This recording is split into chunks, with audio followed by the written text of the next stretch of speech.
पिछली बार सबको लगा था कि कहानी खत्म हो गई है, गुड़िया जल चुकी थी, घर फिर से शांत था। लेकिन कुछ ऐसी भी आत्माएं होती हैं जो आग से नहीं मरती। कुछ 6 महीने बाद अमन वापसी अपने घर आया। वही कमरा, वही दीवारें और वही डर जो अभी भी उसके रूम में हवा की तरह तैर रहा था।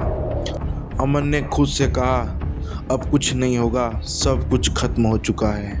तभी अचानक घड़ी की आवाज़ टिक टिक टिक आई और उसी पल एक बहुत हल्की, बहुत धीमी बच्ची की आवाज़ आई, अमन, मेरे साथ खेलोगे? अमन का पूरा शरीर सुन्न पड़ गया। वे धीरे धीरे पीछे मुड़ा। फर्श पर वही गुड़िया पड़ी थी, लेकिन इस बार उसकी आंखें बिल्कुल खुली थी और होठों पर डरावनी मुस्कान थी। अमन पूरी तरह चीख पड़ा, ये नहीं वापस आ सकती, और वो गुड़िया को उठाकर घर से बाहर फेंक दिया। दरवाज़ा बंद करता है और राहत की सांस लेता है। लेकिन उसी रात 3:30 बजे अमन की नींद खुली।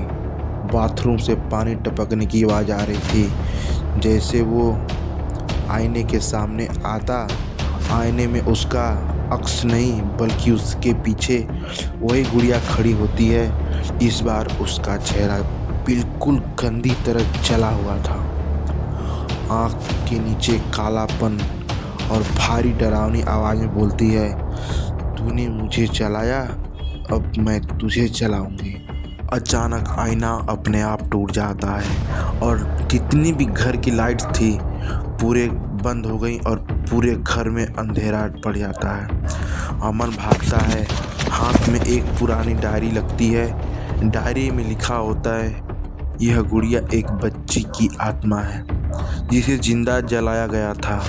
जो भी इसे खोलेगा वे कभी इस घर से बाहर नहीं जाएगा। अमन रोते हुए दरवाज़ा खोलने की कोशिश करता है, लेकिन दरवाज़ा नहीं खुला। पीछे से बच्चे की हंसी गूंजी।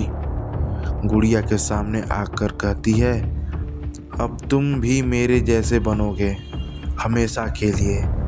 अचानक सब शांत हो जाता है। सुबह होती है, घर खुलता है, अमन गायब, और उसी कमरे के एक अलमारी पर एक नई गुड़िया रखी है जिसका चेहरा अमन जैसा था और नीचे लिखा है, डोंट प्ले विथ डॉल्स, क्योंकि कुछ खिलौने खेलने के लिए नहीं होते हैं, कुछ खिलौने ज़िंदगी के खतरनाक भी हो सकते हैं।